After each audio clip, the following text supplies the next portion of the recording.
నా పేరు డాక్టర్ ఓబ్లేషు. చిన్నపిల్లల వైద్య నిపుణులు, ఎల్లారెడ్డిపేట, రాజన్న సిరిసిల్ల జిల్లా.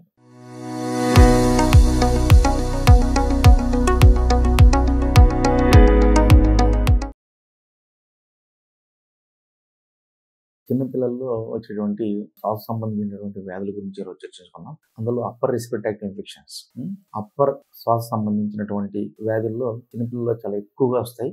దీనికి కారణం ఏంటంటే virus and bacteria. Viral upper respiratory infections అనేటివి చాలా సాధారణంగా చిన్నపిల్లల్లో, ముఖ్యంగా 5 సంవత్సరాల పిల్లల్లో ఎక్కువగా రావడం జరుగుతుంది. ఈ మధ్య కాలంలో చాలా మంది ఒక వైరస్ గురించి భయపడుతున్నారు. చైనాలో ఒక వైరస్ వచ్చింది, దానివల్ల చాలా ఇబ్బందులు ఎదురుతున్నాయని చెప్పి అనుకుంటున్నారు. ఆ వైరస్ ఏంటంటే హ్యూమన్ మెటానిమోనియా. ఇది కామన్ గా చిన్న పిల్లల్లో ఎక్కువగా వస్తుంది. ఇది 5 సంవత్సరాల లోపు పిల్లల్లో, ముఖ్యంగా చెప్పాలంటే 6 నెలల నుంచి 3 సంవత్సరాల వయసు ఉన్న పిల్లల్లో ఈ వైరస్ అనేది వస్తుంది. ఇది అంత పెద్ద ప్రమాదకరమైన వైరస్ ఏం కాదు. ఇది ఎక్కువ మంది పిల్లల్లో, వ్యాధికి తట్టుకునే శక్తి ఎక్కువ ఉన్న పిల్లల్లో చాలా సాధారణంగా జలుబు, దగ్గు, గొంతు నొప్పి, జ్వరంలాగా వచ్చేస్తుంది, పోతుంది. కానీ వ్యాధి తట్టుకునే శక్తి తక్కువగా ఉండి వయసు ఎక్కువ పైబడిన వాళ్ళలో ఈ వైరస్ న్యూమోనియా లాగా కానీ, పిల్లి కూతలు, బ్రాంకైటిస్, ఒకవేళ ఆస్తమా ఉంటే ఆస్తమా పెరగడం కానీ రావడం జరుగుతుంది.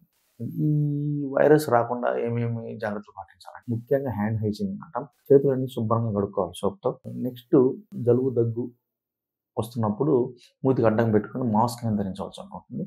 కొంత డిస్టెన్స్ మెయింటైన్ చేయవచ్చు. ఈ జాగ్రత్తలు తీసుకోవడం వల్ల ఈ వైరస్ అనేది స్ప్రెడ్, అంటే ఈ వైరస్ పెరగకుండా మనం ఆపచ్చు.